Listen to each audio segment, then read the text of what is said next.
Buenas tardes.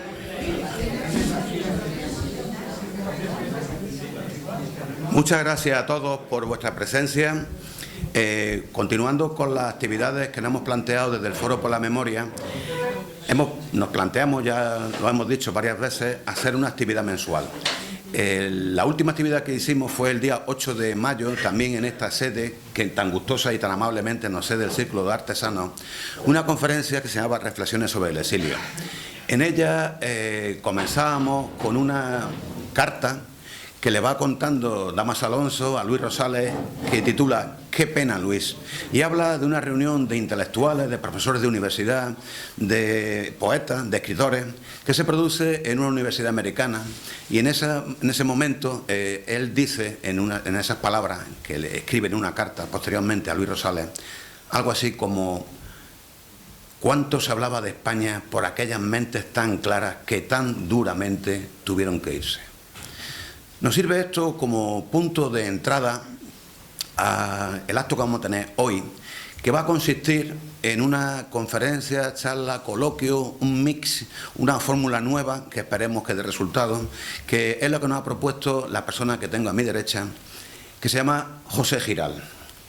Para los que ya peinamos canas y los que estamos un poco familiarizados con la historia de la República, el apellido Giral automáticamente nos retrotrae a nuestros libros de estudio y también a nuestros años universitarios, en los que tuvimos la suerte de saber de la existencia de este señor que fue presidente del Consejo de Ministros, fue ministro y fue también, en un momento determinado, presidente del Consejo de Ministros por muy pocas horas, poco tiempo, aquí en España, en el momento que comienza la Guerra Civil Española. José Giral, el abuelo de Pepe, fue un hombre importantísimo para la ciencia. Y aquí es donde me gustaría y donde vamos a llevar un poco la charla que mantendremos posteriormente, porque creo que una de las cosas que se ha quedado un poco en el aire y parece que ya va siendo hora de que se reivindique con toda la firmeza del mundo, es que la ciencia española, la Universidad Española, inmediatamente después de la Guerra Civil, sufrió lo que uno de los grandes estudiosos de la época, se llama Jaume Claret Miranda, en un libro suyo, tituló El atroz desmoche, dando con esto una imagen bastante exacta de lo que significó ese corte tan radical, tan brusco con el conocimiento, con la ciencia, que había sido, no nos olvidemos, uno de los grandes hitos de la República. En los momentos previos a la Guerra Civil nos habíamos encontrado con la presencia de personalidades como Ramón y Cajal. Nos habíamos encontrado también con la presencia de una Junta de Ampliación de Estudios que fue la primera institución española que se planteó que para que la ciencia avanzara, para que la universidad avanzara, era necesario formar a los mejores expedientes académicos fuera de España, con los mejores científicos del mundo, en Alemania, en Francia, en Inglaterra, en Estados Unidos, donde fuera necesario. Para eso existió esta Junta de Ampliación de Estudios que becaba a gente joven y no tan joven para que continuaran con esta tarea de investigación, porque en el fondo la República y la gente que gozaba de ese espíritu republicano pensó que lo mejor que le puede ocurrir a una sociedad, a un país, es tener las mentes más brillantes al frente de las grandes instituciones universitarias y académicas. Con esto, que ha sido una extensión bastante grande, me permitís que os presente a José Giral, porque en el fondo tiene otra explicación.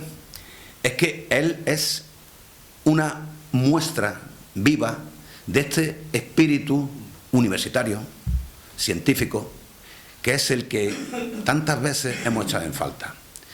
Sus dos abuelos fueron profesores universitarios. Su abuelo materno fue ministro de Instrucción Pública con la Segunda República. Su abuelo paterno fue presidente del Consejo de Ministros y ministro de Marina también. Y su trayectoria personal ha estado casi siempre marcada por un contacto permanente y estrechísimo con el mundo de la investigación, de la ciencia, de la universidad y de la democracia y la libertad, porque todo ha de ir unido: la ciencia, la universidad, la democracia y la libertad. Y con esto me he extendido más de la cuenta, me sirve para presentaros a Pepe Giral, que ahora empezará él a contaros algunos de los recuerdos que él tiene de cómo marchan al exilio, e inmediatamente después iremos estableciendo una pregunta y respuesta con una advertencia. En el momento en que alguien del público tenga una duda, por favor que levante la mano. Estamos en un mundo de investigación, de ciencia y de universidad. No se puede ir la gente con dudas. ¿Vale? Venga. Y se van a aburrir mucho. Tiene la palabra. Antes que nada, estoy verdaderamente emocionado por la cantidad de gente que está aquí. Yo he pedido que tomen varias fotos porque las quiero llevar a México, al Ateneo Español, que es el último reducto republicano que queda en México, y donde yo estoy en patronato, para presumir lo que hay aquí en San Lucas. Yo ya he iniciado los trámites para ser ciudadano sanluqueño. Encima de todo. Yo quisiera empezar, Eugenio, por la parte académica de mi abuelo, porque en 1931 él es rector de la Universidad Central de Madrid, y por sus trámites como rector de la universidad convence a la institución Rockefeller a que invierta en el primer edificio de investigación en física y química, que hoy es el CECIT, que está en los altos del Hipódromo en Madrid, pero que empezó siendo la Rockefeller, que mi abuelo empujó, y está llena de papeles hoy, todos los documentos antiguos que hay. Y él tuvo, tú comentabas de las becas que empiezan más o menos en 1905, por ahí, con Julián María, con Ramón y Cajal de presidente, y mi abuelo fue de los primeros beneficiados que se fue a la Sorbona en París. Y empezó, él siempre fue muy interesado en las cuestiones alimenticias. De sus primeros trabajos fueron sobre la dieta del español, refiriéndose a la dieta de la gente del campo, de que si estaba bien la combinación entonces de, en fin, de carbohidratos, grasas, etcétera, que luego repitió en México con sus alumnos que luego fueron rectores de la Universidad de México, sobre la dieta del mexicano, y hizo las comparaciones, ¿no? Pero él después, bueno, antes de la República, él había sido director de la parte química del Instituto Oceanográfico, y hizo trabajos que me cuentan que fueron importantes porque las aguas del Mediterráneo, del Cantábrico y del Atlántico eran muy distintas en salinidad, en corrientes y demás, y por lo visto aquellos estudios fueron importantes para la pesca y para la navegación en toda la extensa costa española, ¿no? Y después se interesó mucho en catálisis, y él me comentaba, porque él iba a dar clase, yo iba a estudiar a la universidad, a la UNAM, y me contó un día, yo he tenido 3 carreras en la vida, dice, la de farmacéutico, empresario y hacía algunos productos químicos, me dio dinero. La de la política no me dio más que disgustos, y la académica me dio muchas satisfacciones en la vida, y es la que siempre he preferido. Y entonces me lo decía así, porque yo le decía, realmente los admiré mucho a él y a mi abuela, extremeña, como después de haberse movido mucho en toda clase de círculos, ella la recuerdo bajar del autobús de que iba de pie con 2 bolsas viniendo al mercado, ella subía a su tercer piso, limpiaba las verduras, cocinaba y nos daba a comer, una mujer muy recia, muy entera, que jamás oí quejarse de nada. Eran una gran pareja los dos. Pero esa parte académica fue muy importante, tanto en España como en México, para mi abuelo. No sé si... Perfecto. Nos sirve como punto de partida porque esa parte académica a la que te has referido nos permite ver cómo inicia tu vida académica fuera de España, pero también tu vida natural, porque Pepe, aquí donde lo tenéis, sale de España con 4 meses. Ajá. Ha crecido un poquito, pero vamos, sale de España con 4 meses. Y durante el tiempo que está fuera de España es el tiempo en el que estudia, acompaña a republicanos, acompaña a su abuelo, va con la gente con la que ha tenido una vinculación más estrecha,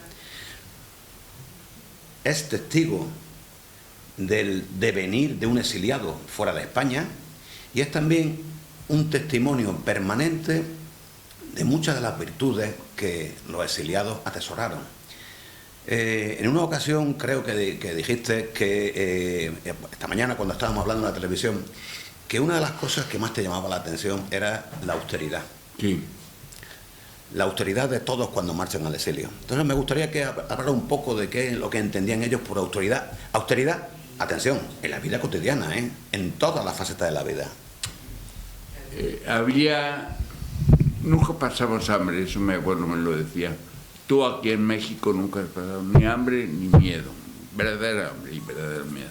Y eso lo debe ser país y que te está dando una carrera, la UNAM es una institución gratuita y me dijo, y si trabajas luego te vas a tener una buena vida y la tuve, y estuvo bien. Y cuando fue Pedro Sánchez a México, por favor Juan,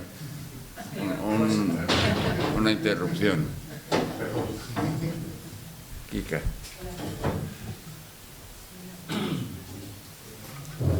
Cuando Pedro Sánchez fue a México, él tenía bastante afecto aparentemente por el Ateneo Español Republicano en México, que es lo único que queda. Y estuvimos charlando y yo le decía a él, los que llegamos, porque yo llegué, como dice Eugenio, de 7 meses a México, de los 4 a los 7, luego os cuento, y le decía, oficialmente los números son que llegamos 23.000 exiliados, de los cuales solo 2.300 tenían carrera universitaria. Una hermana mía hizo hace pocos años un estudio sobre lo que ella llamó los frutos del exilio, es decir, las generaciones que nos formamos en México, y calculaba, eso ya es aproximado porque no fue los documentos de migración, 160.000, de los cuales 60.000 tenemos carrera universitaria. Eso es una cosa muy importante de México, como la educación pública gratuita fue sólida. Yo ando por todo el mundo y no he sentido nunca que fuese peor mi educación que la de otros países, ¿no? Fue muy buena en ese sentido. Me permito hacerte una pregunta porque estamos dando por sentado que es que tú siempre y tu familia pues casi existieron solamente en el mundo universitario y en el exilio. Pero en una ocasión, hablando también y leyendo algunas de las cosas que tenías publicadas, me llamó poderosamente la atención la epopeya que fue desde que empieza la guerra civil hasta que conseguí reuniros todos en México, porque erais una familia bastante numerosa, bastante amplia.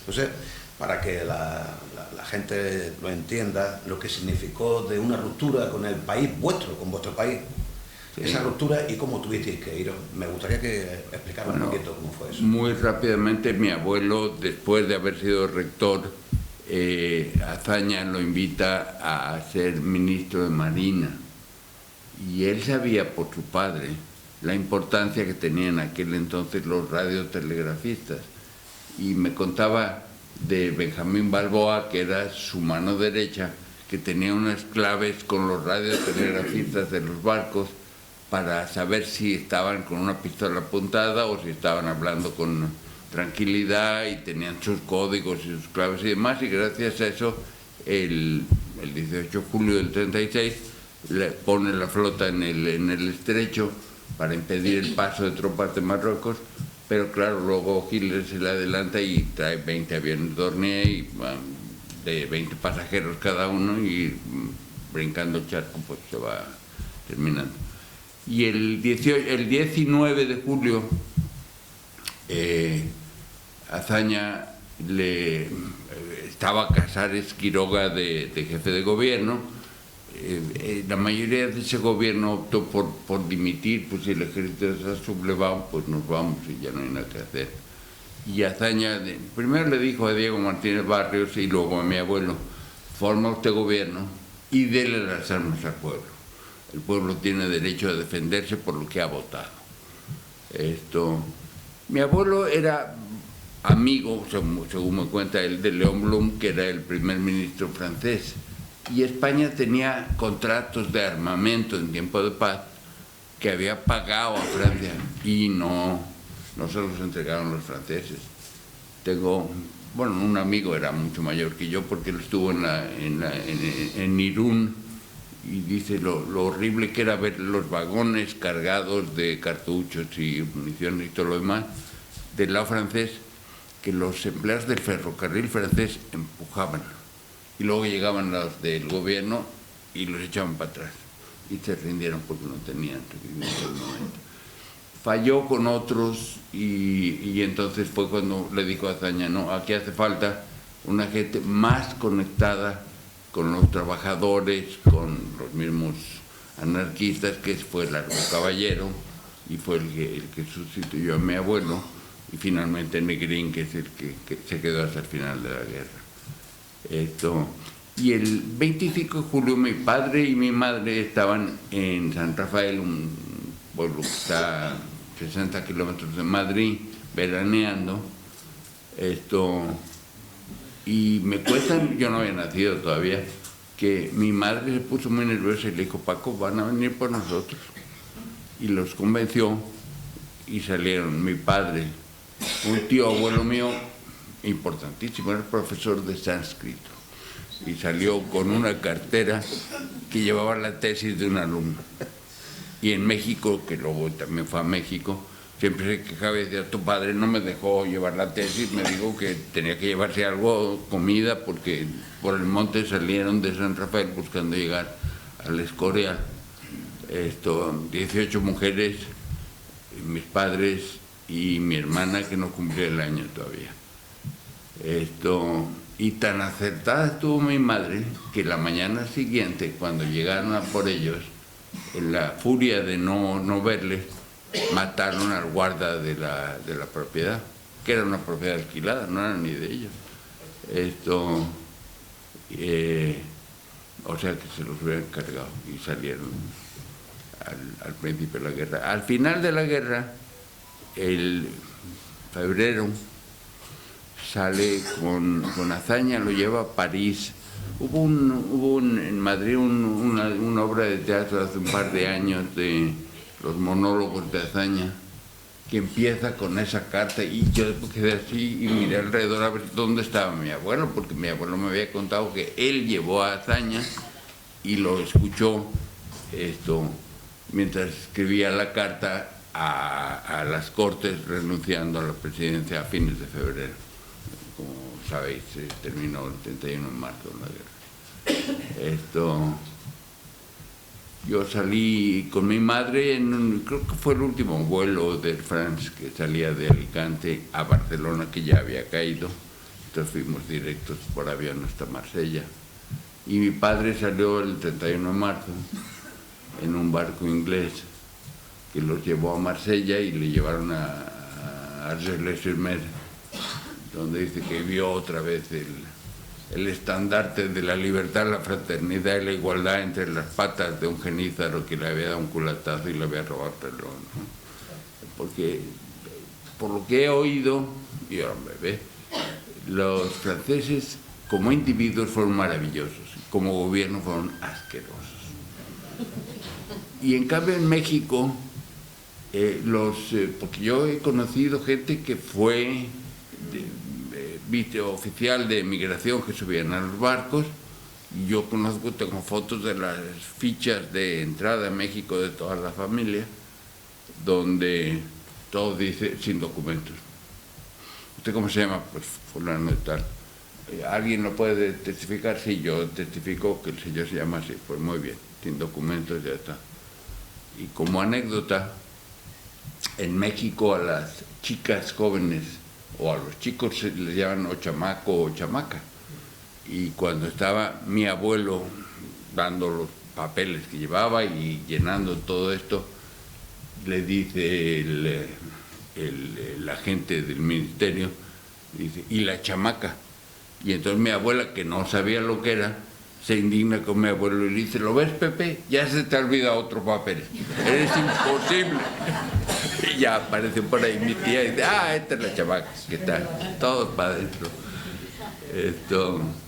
Pero por terminar esa parte, pues nos vamos reuniendo unos en Marsella, otros en Carcassonne, y concentrándonos en París, donde escuchan que hay un enviado del general Cárdenas del gobierno de México, el doctor Salvador Zubirán, que está entrevistando intelectuales.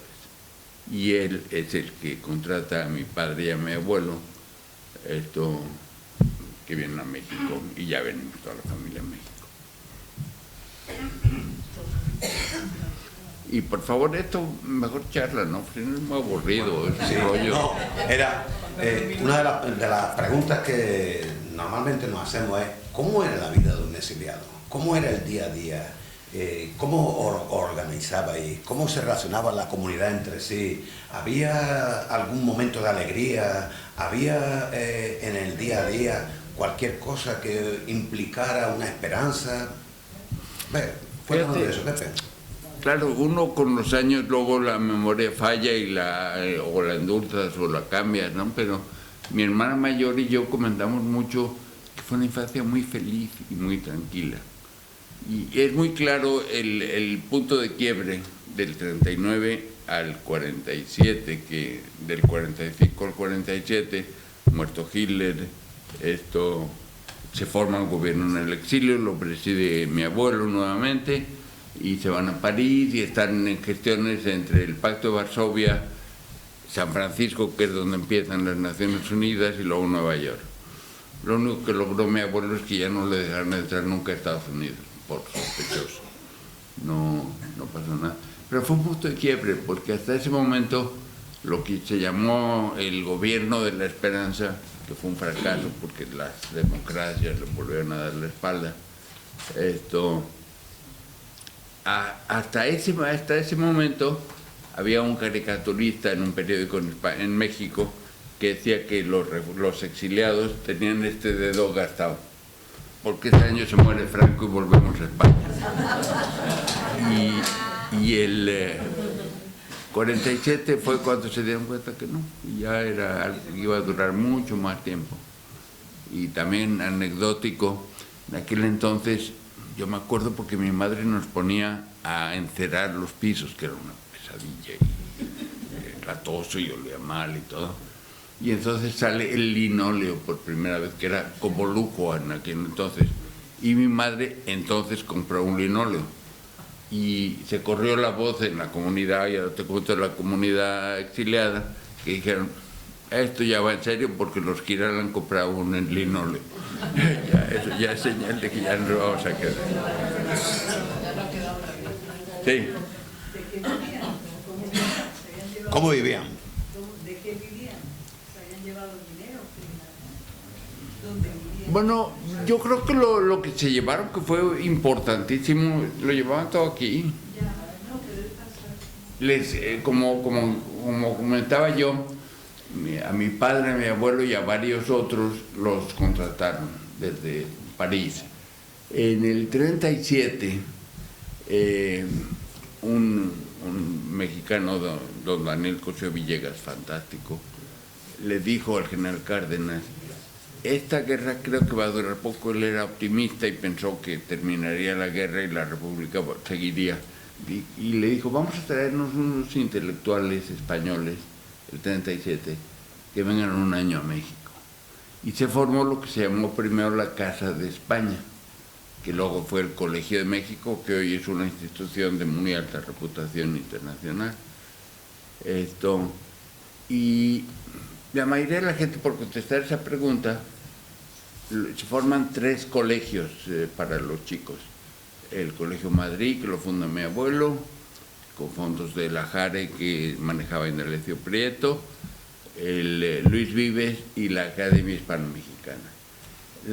El Colegio Madrid era gratuito, pero el pudor era que los que ya tenían un sueldo, como mi padre, no ocuparon un lugar que otra gente podía utilizar para sus hijos. Entonces mi hermana y yo fuimos a la Academia Hispano-Mexicana, que había una colegiatura muy pequeña. Y los profesores eran todos catedráticos de primera de universidad, fue fantástico, ¿no? Y los había de todos tipos. Mira, yo me acuerdo un señor que iba a casa perfectamente vestido de traje con corbata, con sombrero, como se usaba entonces, y cuando llegaba el señor delicado, mi abuela me decía que pase a la sala, traerle un vaso de agua, pues no había más que eso. Y este señor tan elegante, con una maleta muy bonita, la abría y salían unos aromas deliciosos de chorizos y jamón.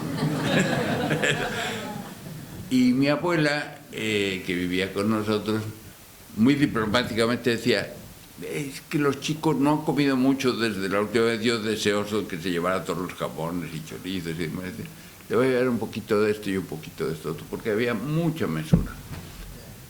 Y unos trabajaban, pues eso, yo por ejemplo, ya mucho mayor, mis primeros ingresos fueron con don Ramón La Moneda, un filólogo muy importante, exiliado, que era el corrector de pruebas de la editorial Atlante, que luego ha sido Grijalvo. Juan Grijalvo fue el que la fundó. Y Grijalvo, que era amigo de mi padre, dijo: ¿te quieres ganar unos dineros? Vente a corregir. Y don Ramón La Moneda me enseñó a corregir. Me daba unos pescozones, pero aprendí. Un poco aprendí, por lo menos. Entonces había gente, por ejemplo... Miaja. El general Miaja, por ejemplo, gracias por recordármelo, el gran defensor de Madrid, era inspector de cines. Mi abuela Giral, María Luisa Giral, que era cuidada con el dinero, por llamarlo de alguna manera, porque casi tacaña, pero no llegaba. Nos llevaba los martes, no importaba qué película fuese, porque el general Miaja, que era inspector de cines, estaba en ese cine que quedaba cerca de casa para ir andando. Y yo ya sabía, yo tenía, porque era durante la Guerra Mundial, yo tendría 5 o 6 años. Y claro, el precio de entrar era escuchar al general Miaja contarle a mi abuela: mire usted, doña María Luisa, Varsovia 2 semanas y cayó, París, Dunkerque, Madrid, nunca cayó. Y yo le decía a Rojo, el general Rojo, que era el jefe de Estado Mayor, que estaba en Barcelona, yo le dije una vez que fui a Barcelona a verle, dijo: uy, con estos cerros en Madrid lo que haríamos. Y luego le dije, aunque pensándolo bien, más valen cojones sin cerros que cerros sin cojones. Y Rojo se rió. Y yo, la segunda o tercera vez que ya lo volví a decir, yo le decía: yo sé lo que dijo, yo sé lo que contestó. Y bueno, en fin, anécdotas de ese tipo muchas. Sí, es que, perdone que estaba mirando el móvil, porque no es que estuviera distraída ni aburrida, sino que estaba buscando, porque la casualidad que ayer paseaba yo por Córdoba, en mi tierra, y me encontré un monumento y me puse a mirarlo, me acerqué, y era un monumento que le hace la ciudad de Córdoba a Lázaro Cárdenas, y venía, claro, me ha hecho ilusión ahora escucharlo por la acogida que realizó a los sirianos españoles desde Francia. Hablaba específicamente, y ahí era donde yo quería preguntarle. Hablaba de 40 y tantos mil, ya no sé, o sea, en ese mismo, por eso estaba buscando el dato, sé que hablaba de 40 y tantos mil, lo que no sé si son los que salen desde Francia a México, y mi pregunta es, ¿esos que salieron todos de golpe?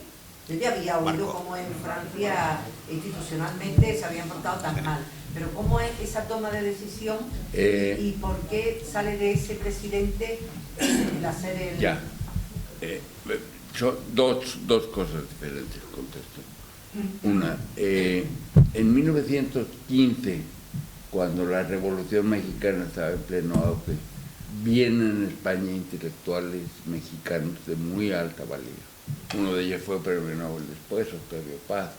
Viene José Vasconcelos, que fue el primer ministro de Educación Pública en México en 1920. Y esa gente se vuelve toda gran admiradora de Giner de los Ríos y de la Institución Libre de Enseñanza. Entonces, cuando los exiliados españoles llegan a México, y digo, llegan, yo llegué, pero era un bebé, se encuentra gente que piensa igual. Y hay una gran identidad y una gran simpatía. Pero van y a Francia siempre, Sí, pero al llegar a México se encuentra con eso. Acogida. Sí, nada más, sí, dígame. Yo soy francés, bueno, soy franco-español, pero como soy francés defiendo lo que ha dicho usted sobre el francés, la personalidad, pero sí. El gobierno que tuvo. Para apuntar lo que dice la señora, es verdad que Rafael Alberti, cuando se va a Francia, vive con Neruda, en la famosa canción de Paco Ibáñez, de nuestro amigo Paco Ibáñez, que es de los glorios, Muelle del reloj, que los relata, que vivieron allí.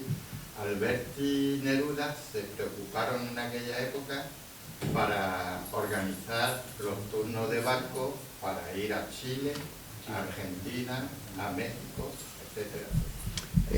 Sí, pero para acabar de contestarle, creo que ustedes saben que hacia el final de la guerra, el ejército republicano hizo un esfuerzo en el Ebro de dar la vuelta. Yo me acuerdo porque yo lo llamaba tío, aunque no era tío mío, había sido el jefe de ingenieros y nos contaba siempre cómo lograron crear puentes de barcazas por detrás para sorprender al ejército franquista del otro lado, pero pues no fue suficiente. La aviación nos tenía locos. Y esto, sí, nada más termino con esto. Y entonces se quedan en Candesa, que es la famosa canción esta de si me quieres escribir ya sabes mi paradero. Y dos preguntas más personales. Yo tuve esa suerte de conocer a Julio Álvarez del Valle, sí. En París en los años 70, en Ginebra, estuve bastante en él, porque fuimos militantes del mismo partido, que hoy estuve leyendo unas cositas sobre Julio y nos dicen que fueron terroristas porque yo estuve en el FRAP, claro, y pone organización terrorista de aquella. Entonces, ¿cuál era la relación de su abuelo? Bueno, Álvarez del Valle fue el embajador en Francia cuando mi abuelo fue jefe de gobierno y luego fue una persona muy estimada por mi abuelo, sí. Siempre hablaba muy altamente de él. Pero por terminar la historia de por qué es lo que pasa, los franceses yo creo que no se habían enterado que había guerra en España, porque cuando sale el ejército del Ebro se encuentran con 100.000 hombres en Perpiñán y no se les ocurre más que llevarlos andando 20 y tantos kilómetros hasta Relés-sur-Mer, San Ciprián. Y ahí los dejan abandonados, ¿no? Y la segunda, Buñuel, en México. ¿Qué vivencia tuviste?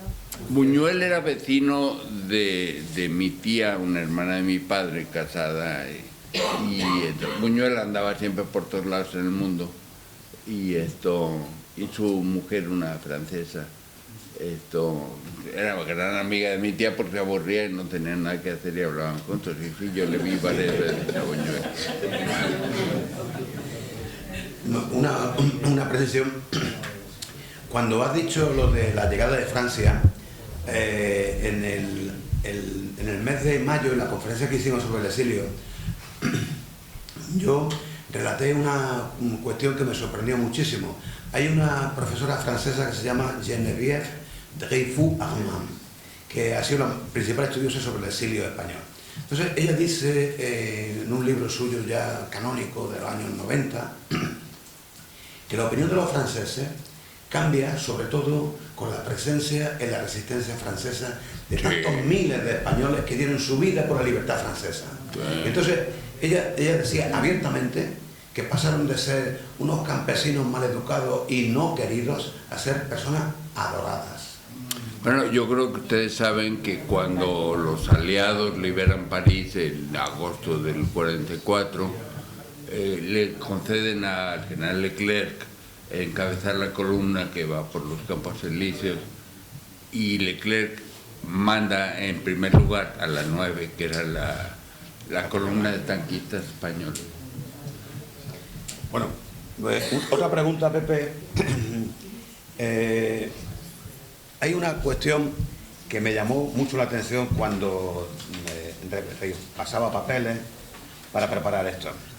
Decías que en mayo del 31 el gobierno de la Segunda República promueve estos 10 valores. Un decálogo. Primero, amar a la justicia sobre todas las cosas. Segundo, rendir culto a la dignidad. Tercero, vivir con honestidad. Cuarto, intervenir rectamente en la vida política. Quinto, cultivar la inteligencia. Sexto, propagar la instrucción. Séptimo, trabajar. Octavo, ahorrar. Noveno, proteger al débil. Y décimo, no procurar el beneficio propio a costa del ajeno. Entonces, creo que es el decálogo que mejor resume toda vuestra actitud, tanto en el tiempo aquí en España, en el gobierno, como hasta lo que pudo conseguirse en el exilio. Me gustaría que comentara este decálogo, cómo lo fuisteis manteniendo en el exilio, en la vida que tuvisteis y qué queda de eso. Ese decálogo lo encontré hace relativamente poco y me pareció muy bonito, porque yo he estado pues inculcándoles a los hijos y a los nietos, siempre me decían, bueno, ¿y esos valores que tú presumes que son? Porque para mí, hasta que encontré esto, había 3 valores que fueron muy clave para mí. Primero era el bien ser. Mi abuelo me decía siempre, el español es de los pocos idiomas que distinguen entre el ser y el estar. Y el bienestar es egoísta, mi bienestar es mío. Pero el bien ser es colectivo, me preocupo por el bienestar de los demás. Y ellos a su vez, no todos, pero algunos se preocupan por el mío. Yo lo he seguido toda la vida y he tenido la satisfacción de ver que sí funcionó. Hubo alguna granuja que aprovechó, que no devolvió nada, pero he recibido tantas muestras de afecto, no materiales, pero de afecto, y cosas como, por ejemplo, ya en México, ya mi padre con un trabajo más o menos redituable, había 500.000 refugiados en Francia, por lo que he leído. Y ya que el gobierno de Petén, el gobierno colaboracionista, pues no les interesaba tenerlos, y entonces si tenían un billete para salir a donde fuese, pues lo dejaban marchar. Y mi padre anduvo en bicicleta 7 años, porque él decía que con lo que costaba un coche podía tener una familia. Y yo conocí ya mayor mucha gente que me dijo, tu padre se la debo, que le escribimos y nos mandó el billete para toda la familia. Y de esos hubo muchos, no solo mi padre, ¿no? Hubo mucha gente que hacía esas cosas de reunir dinero para atraer gente, basado en este concepto del bien ser, que para mí fue muy importante, ¿no? El segundo, que yo creo que es más, pues quizá de la ILE, quizá desde el krausismo, ese interés que yo veo aquí en mucha gente y me da mucho gusto, y en Madrid los amigos de mi pareja de Maísa y su hermana Mariki, que está aquí también, son espléndidos, son gente con una cultura extraordinaria. Y yo me pregunto, ¿en qué consiste el que haya gente, especialistas muy buenos, a lo mejor en corazón o en cerebro o lo que sea, pero que les preocupa solo su profesión y son buenos en su profesión, y gente que además de eso tiene la curiosidad de ver qué pasa alrededor, qué pasa en el mundo y por qué? Y no sé, yo mucho lo he buscado en la vida, el de decir qué vitamina hay o qué interés hay, qué forma hay de educar yo a mis hijos y nietos con ese afán de aprender, ¿no? No lo sé. ¿Y el tercero? Los 10 valores, Pepe. No, sí eran fundamentalmente... el tercero era la austeridad. La austeridad. Y bueno, y hay un cuarto, lo puedes juntar, ¿no? Es la solidaridad. Yo recuerdo que pues, no había dinero en casa más que para lo elemental, que eran libros y comer.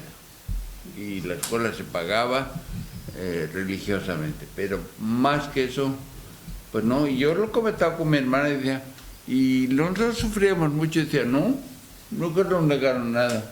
Sabíamos que no podíamos pedirlo, pero no nos lo negaron nunca, porque los demás estaban igual, y hay mucho esa comparación, ¿no? Y siempre había la broma entre mis padres y otros de su generación, es decir, si el mejor juguete para un niño no está en la juguetería, es una caja de cartón que conviertes en un barco pirata o una nave espacial, o es un calendario viejo que usas para hacer cosas, y teníamos mucho de eso. Y yo siempre les he dicho a mis hijos y nietos el enorme valor que tenía el aburrimiento. El aburrimiento es fantástico, porque te inspira la creatividad. Cuando estás harto de no hacer nada y te inventas cosas, y eso era muy divertido, ¿no? Pero era fundamentalmente eso. Sí, perdón. No, nada más. Y el otro de la solidaridad que quería yo comentar, pues yo recuerdo que mi padre llegaba a casa y decía, fulano está en el hospital, no hacía más. Y mi madre abría un cajón donde tenía su dinero, el dinero de la familia, sacaba el dinero y se lo daba. Y yo le acompañé alguna vez ya mayorcito, y recuerdo, y me dejó asombrado, que llegó con otras personas que iban haciendo fila más o menos a llevarle el dinero. Y ni hubo ni muchas gracias, te agradezco tanto, y mira, es lo más que podemos dar. No, con un silencio y una dignidad, esto es lo que hay. Algunos creo que eventualmente pues hubo correspondencia, otros no, pero era esa solidaridad tan importante, ¿no? La austeridad y la solidaridad, que yo más o menos las junto, pero El bien ser. Sí, por lo que usted cuenta y por lo que hemos visto en otros sitios, el fenómeno de que México acogió a la gente del exilio español, además de otros países como puede ser Chile o Argentina, supuso para el receptor un tremendo enriquecimiento de carácter cultural especialmente, pero en muchos aspectos. sí, La solidaridad y la acogida. sí, pero yo creo que eso se ha exagerado.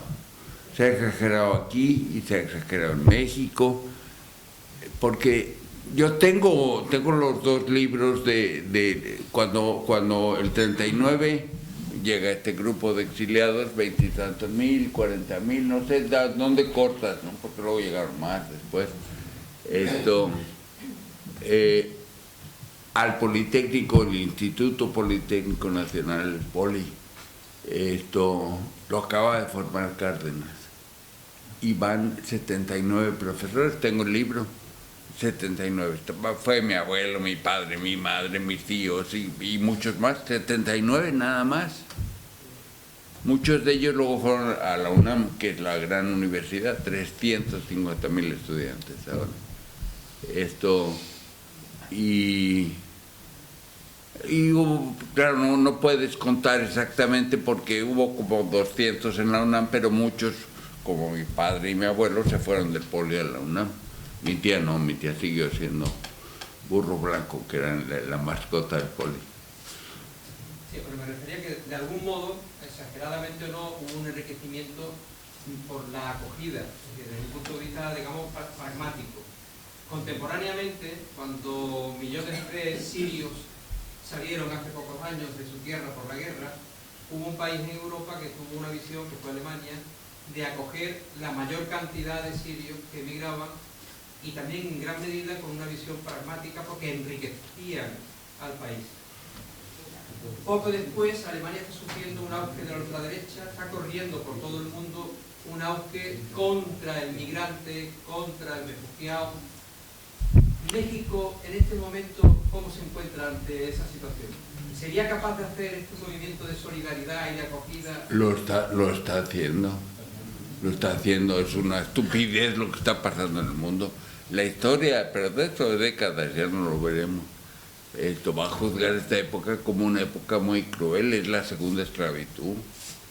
Hace unos años estaba Greenspan, que era el jefe de la Reserva Federal Americana, el financiero más importante, y en una aparición en el Congreso americano le preguntaron qué tenemos que hacer para volver a ser competitivos cuando China se estaba llevando todos los empleos. Y dijo, pues traer a 4 millones de inmigrantes más. ¿Por qué? Porque les pagaban la mitad. Porque en Alemania hubo sirios y turcos, muchos turcos. Yo tenía, no socios, pero corresponsales en Alemania, iba yo a verlos y estaba lleno de turcos aquello. Porque es gente, típicamente, yo creo, no soy especialista en eso, yo creo que la gente que emigra es la que tiene más empuje y más ganas de hacer cosas. Y hay muchos porque por razones de otro tipo no lo hacen, ¿no? Pero normalmente, por ejemplo, la emigración cubana cuando Fidel, y yo he ido mucho a Cuba y era amigo personal de Fidel y admiro lo que han estado haciendo, pero la emigración cubana a Estados Unidos fue importante porque fue gente intelectual de mucha capacidad. México, por ejemplo, el Colegio Madrid, que es hoy en día el más importante de esos colegios españoles, tiene una comida anual para recoger fondos porque te paga un poco más caro para tener esos fondos para los migrantes chilenos de cuando Allende y Pinochet y los argentinos cuando el simpático general Videla. Y hoy en día hay una gran corriente de migrantes de Centroamérica a Estados Unidos y algunos, digo la gran mayoría pasa por México y están todo el tiempo jugando los presidentes con que si los dejan pasar, que si no los dejan, que si se quedan en México, que si no se quedan. Es una desgracia. El tipo de migración que evidentemente pues es porque se mueren de hambre o porque los persiguen en su país, pero esa sangre fría de no aceptar, de no hacerlo. Lo de Ucrania ha sido un modelo interesante, muy diferente. Y yo soy muy cínico, los pinches americanos que se meten no los llaman, y que están usando a los ucranianos para probar su armamento, como lo hicieron en la guerra civil los alemanes, y para chinchar a los rusos, ¿no? Pero bueno, esa es su opinión. Una de las cosas que hablaba en las conversaciones que hemos mantenido es lo que en la historia, o el grupo que en la historia se llamó el Gobierno de la Esperanza. Como lo has citado antes, ¿puedes precisarlo un poquito más y explicarlo? Yo estaba... ¿por dónde empiezo? Hitler muere el 30 de abril del 45. Y yo venía con mi padre, mi abuelo, la familia, en el coche porque el 1 de mayo, ustedes saben que se celebra el Día del Trabajo en todo el mundo, menos en Estados Unidos, que es donde se cargaron a las víctimas de eso. Y en aquel entonces la radio del coche no funcionaba bien en carretera, no pescaba. Paramos a tomar gasolina y a un chiringuito a comer algo, y ahí había una radio. Y la única vez que yo he visto a mi padre y a mi abuelo abrazarse llorando. Se había muerto Hitler. Y entonces fue a partir de ahí el decir, ¿y ahora qué hacemos? En los años 60, en la universidad siempre buscábamos los libros del Fondo Cultura Económica. ¿Qué papel jugó? Porque casi todas las lecturas de algún interés venían de México, venían del Fondo Cultura. Lo hace también Cocho Villegas, el original. Luego Orfila, un argentino muy importante, lo refuerza. Y hoy en día sigue siendo un ejemplo precioso. El presidente de la Madrid, presidente del país, cuando terminó su gobierno, fue presidente del Fondo de Cultura Económica. Y en fin, tenía buena relación con él y eso. Pero ha sido muy... Y está por toda América Hispana. No, es que las primeras ediciones del Capital, todas esas cosas, Sí. las compramos de Franklin a partir del Fondo de Cultura Económica. Sí. efectivamente. Son libros baratos, bien editados. Era Y, barato sí, sí. Más preguntas, a ver, Paco. Hoy está aquí el nieto de José Girao, que es un personaje político importantísimo de la República, exiliado. Pero ¿quién es José Girao? José Girao, desde mi punto de vista, porque bueno, no fue un político de izquierdas, entendiendo por lo clásico del izquierdismo, Marx, Bakunin, Trotsky, no era socialista, no era comunista, no era anarquista, era un republicano. Así Era es, un republicano así es. liberal radical, como Azaña, demócrata y progresista. Desde el punto de vista, voy a terminar el planteamiento y eso se le ve en su trayectoria. Ya en la revolución de 1917, la revolución española de 1917, él ya se le detiene a Girao, Sí, tantos años. sí. Luego, en el Pacto de San Sebastián, porque defiende la República, se le detiene y se le juzga. Pero ya no se sabe mucho de la Revolución del 34, que es más obrera. Entonces, mi pregunta es, teniendo en cuenta que es un señor liberal, radical, no de izquierda, ¿le consta a usted cuál era su planteamiento? ¿Qué pensaba? ¿Qué hizo respecto a la Revolución del 34? Sí, pero antes quisiera ir a la otra parte. Mi abuelo, bueno, cuando trajimos los papeles de mi abuelo que se llevó por el 39, lo último, porque él era ministro de Estado entonces, y luego los del gobierno de la Esperanza, y lo trajimos todo eso. Y yo recuerdo la discusión que había entonces, porque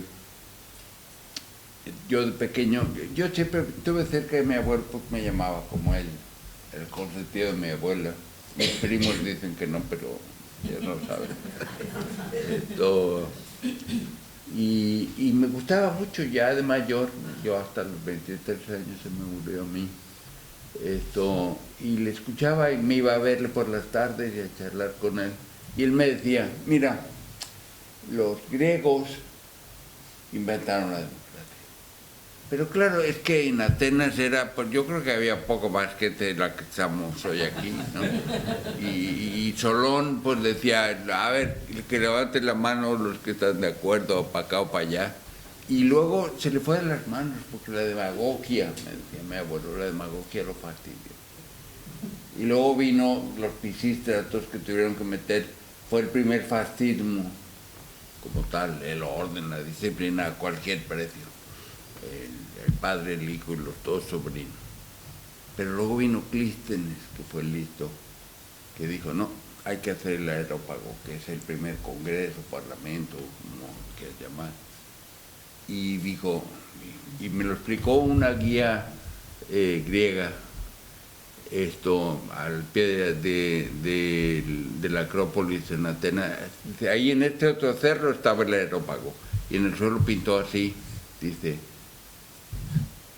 Clístenes hizo 2 rayas transversales y dijo, necesita haber ricos, clase media y pobres. Y luego hizo rayas así, tienen que ser los que piensan así y así, ya saben. Y eso fue lo que estabilizó, lo que dio lugar al siglo de Pericles. Pero, me decía mi abuelo, los romanos fueron más inteligentes. Y entonces ellos dijeron, no, nada de democracia, mejor la red pública, la voluntad del pueblo, y eran mucho más exigentes en el Senado romano de cómo tenía que ser. Por eso me decía él, yo siempre quise y lo discutía con Azaña, el que fuese izquierda republicana, el partido que funda mi abuelo. Azaña funda Alianza Republicana, me parece que era. Y en las cartas que mi abuelo le mandaba a Unamuno, porque mi abuelo fue catedrático en Salamanca, y era, los que hayan visto esta película de Mientras dure la guerra, este joven que sale ahí, me recuerda lo que mi abuelo me contaba, obviamente muchos años antes, de su relación con Unamuno, mucho mayor de edad, y luego la siguió cuando estaba en Bayona, exiliado. Y le contaba de la importancia que fue para él conseguir que Azaña entrase también a Izquierda Republicana. Porque... Sí, pero eso era el título. No, lo importante para mi abuelo era que Azaña era un estadista de amplia visión, así me lo decía él. Y él me decía, yo soy un operador político más bien, yo me encargo de hacer cosas, pero el gran estadista siempre es Azaña. Y hubo una amistad muy cerrada entre nosotros, ¿Y le consta lo que planteaba, sus opiniones sobre la Revolución del 34? ¿Tiene constancia ¿Qué pensó? de cuál fue su posición? Sí, bueno, él comentaba cuando todavía tenía esperanzas de que volviese la segunda o hubiese una tercera república, decía, los tres grandes errores que cometimos fue la Iglesia, los latifundistas y el ejército. Y él decía, España siempre ha sido un país católico desde Felipe II. Y de repente haber dicho la educación es laica y en fin, todo puede ser laico, etcétera, fue muy de golpe y se pudo haber hecho de otra manera. Eso me contaba, o creo recordar que así era. Y luego me decía, había muchos generales, porque claro, después del desastre del 98, volvieron todas las guerras del Rif para recuperar la autoestima del ejército, hasta que después del desastre anual, pues claro, esto empiezan a rascar y resulta que Alfonso XIII era accionista de todas las minas de fosfatos y de potasio. El conde de Romanones también. Y entonces cuando entra Primo de Rivera. Pero en esa época, llegó luego el 34, mi abuelo me decía, me metían muchas veces a la cárcel. Y ya tantas que yo ya sabía cuál era la celda que yo quería. Y hace poco Alfonso, el fotógrafo famoso, en un libro muy bonito que Maiza me prestó, está una foto de mi abuelo, don Fernando de los Ríos, una serie de gente que estaban en la cárcel. Y le digo, mira, esa era la celda de mi abuelo. Porque él me decía, es que es la única que daba el sol por la mañana temprano y en invierno era un frío.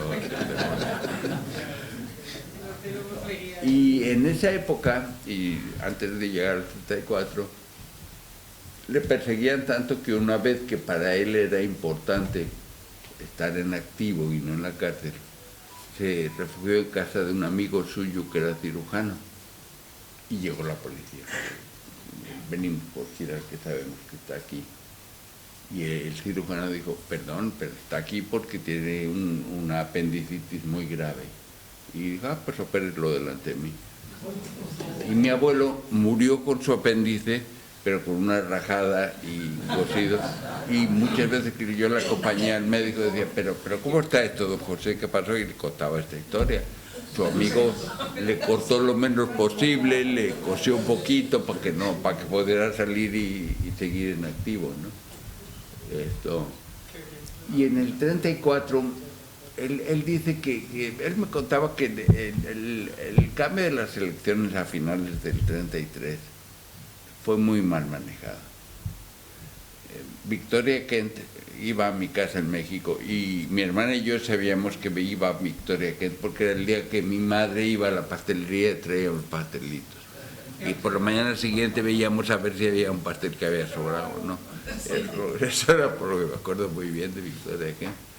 Cuando ella dice, darle el voto a la mujer sin ninguna preparación puede resultar mal. Y pues la rebelión de los mineros en Asturias se manejó mal, fue Franco, usó gases, después se pudo haber manejado de otra manera. Fue un error muy grave el haber hecho lo que sucedió. ¿Más preguntas?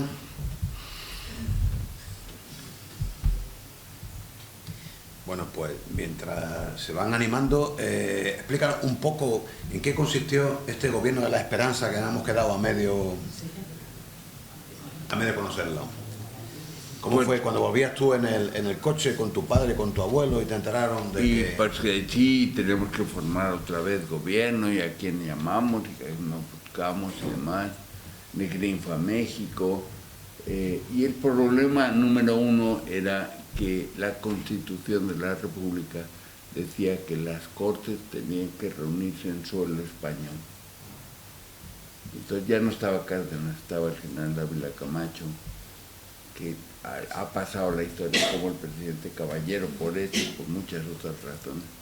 Decretó que el Cabildo, que está en el Zócalo, frente a Catedral, fuese territorio español por 3 horas. Y hubo mucha gente mexicana que decía, con el trabajo que nos costó deshacernos de los españoles y ahora les damos aquí un cachito otra vez. Y se reunieron ahí las Cortes y nombraron a Diego Martínez Barrios presidente y él le pidió a mi abuelo que formase gobierno. Y Julián Chávez, el que hizo la primera biografía, que para mí es la mejor de mi abuelo, hizo después este nuevo libro que acaba de salir, que está gratis, luego busco, si quieres os dejo luego el link, porque vale.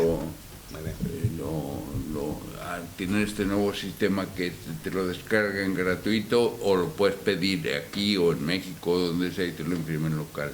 Muy bien. Esto, que es el gobierno de la esperanza, ¿no?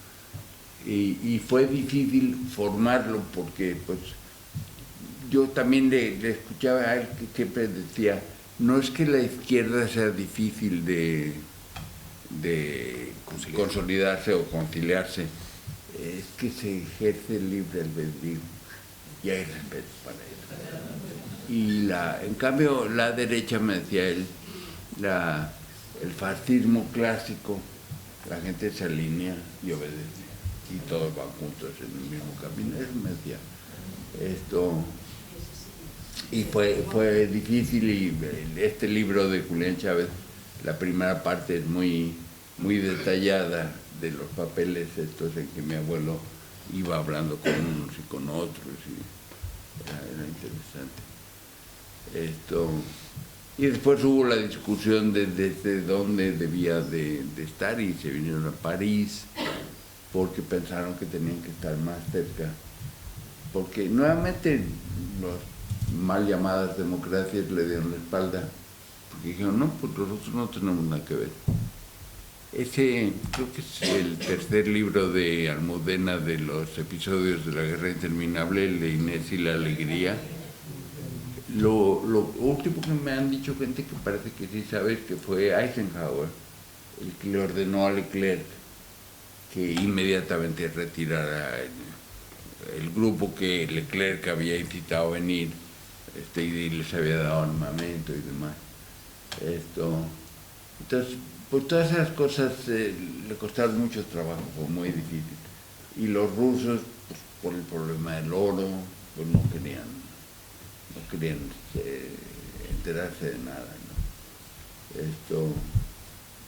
Pero lo del 34, pues sí, él decía que se manejó mal y se manejó a bofetadas y, bueno, y con gas, que fue lo peor de Franco.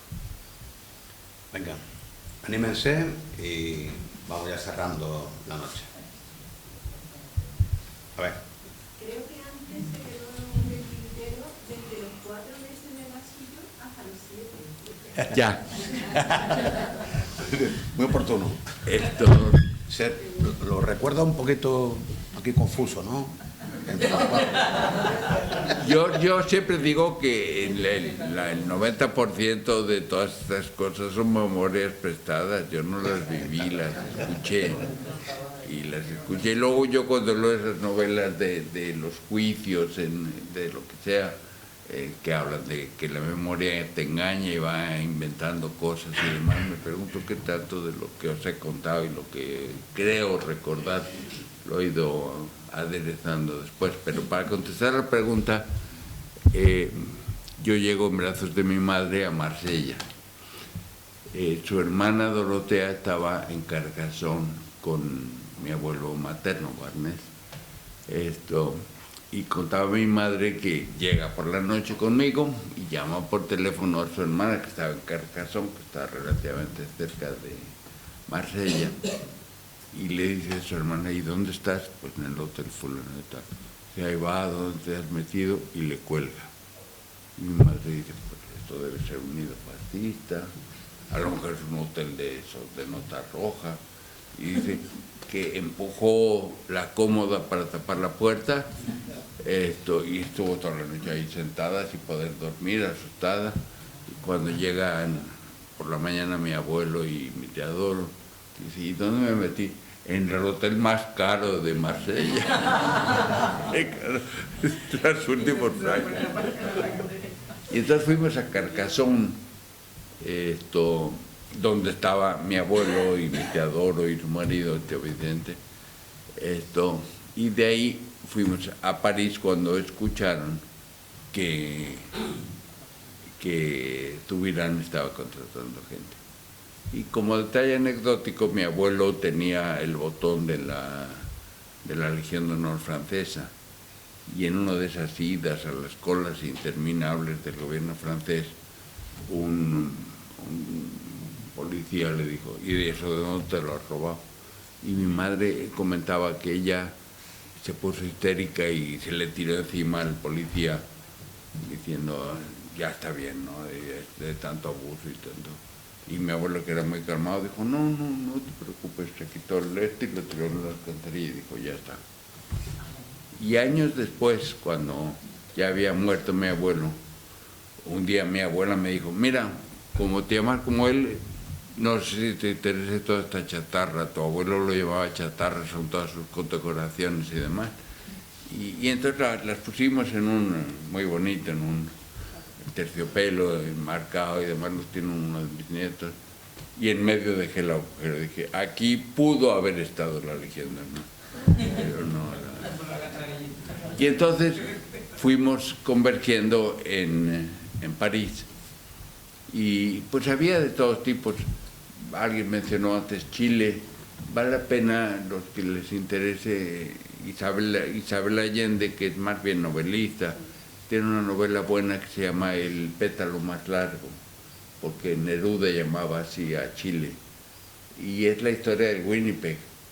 Neruda, en fin, él no tenía el dinero, junta el dinero suficiente para fletar el Winnipeg, y yo estaba en Isla Negra, y hay una placa grande del Winnipeg que los descendientes se reúnen cada año a recordarlo, y la novela es sobre dos familias del Winnipeg, que entiendo que es más o menos correcta. En cambio, Argentina, no, enseguida llegó Perón, pero del 39 al 43 que entró Perón, pues no, estuvo muy diluida.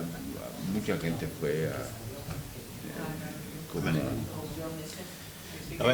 Están pasando meses, ¿no? Que están comentando los de 4 a 7 meses todo ese proceso, ¿no? Sí. Una anécdota también interesante. El hotelillo en que estábamos en París, por lo visto hubo una alarma por las noches de que había fuego, y todos salieron frente al hotel, y de repente dijeron, y el abuelo no está. Y no está, y hay que entrar a buscarle, estará dormido y se habrá quedado, a lo mejor asfixiado, y baja mi abuelo de punta en blanco con su maletín. ¿Pero qué haces? Dice, hija, ¿qué quieres que haga? Yo en París, sin dinero y en pijama. Dije, no, me moriré o no me moriré, pero yo salgo vestido y mis papeles. A ver, Joaquín Carazudo. Tengo curiosidad de saber qué recuerdo tenéis de Indalecio Prieto, que vivió por allí por... Don Inda. ¿Qué recuerdo tienes de él? Yo tengo recuerdos personales, recuerdos escuchados y la biografía que he leído, y me parece que era un hombre como enojado con la suerte que había tenido en la vida. Esto de Ortega y Gasset, del hombre y sus circunstancias, no le favoreció a él, porque él se peleó con Negrín, se peleó con mi abuelo, quiso llevar las cosas por su cuenta, la JARE la manejaba él, la Junta de Auxilio de los Refugiados Españoles. Y el dinero.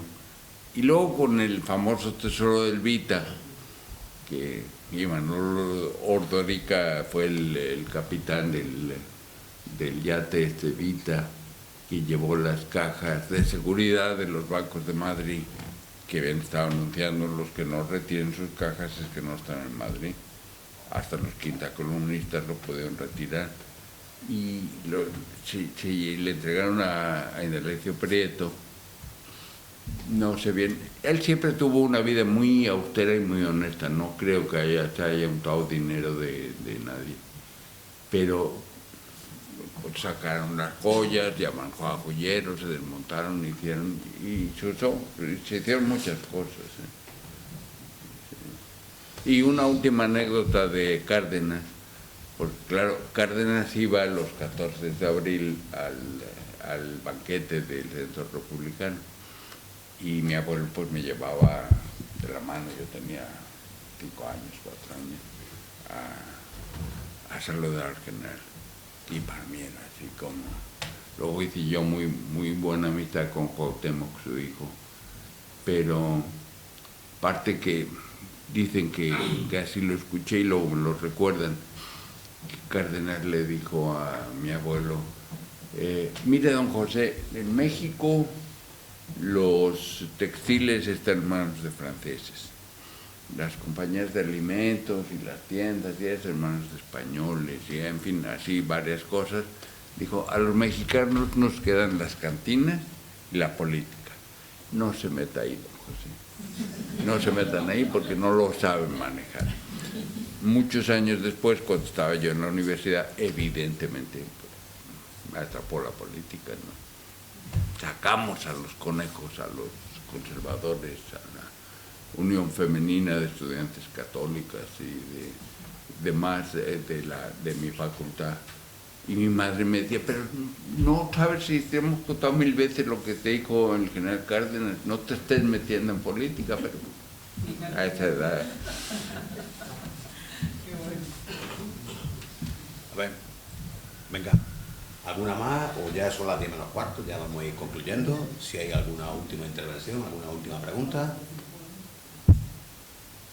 Pues antes de concluir, primero darle las gracias al Círculo de Artesanos, que siempre nos acoge con un cariño y un bien ser, como diría Pepe, que nos satisface plenamente. A todos ustedes, porque ha sido una convocatoria extraordinaria. Jamás pensamos que íbamos a tener tanto público.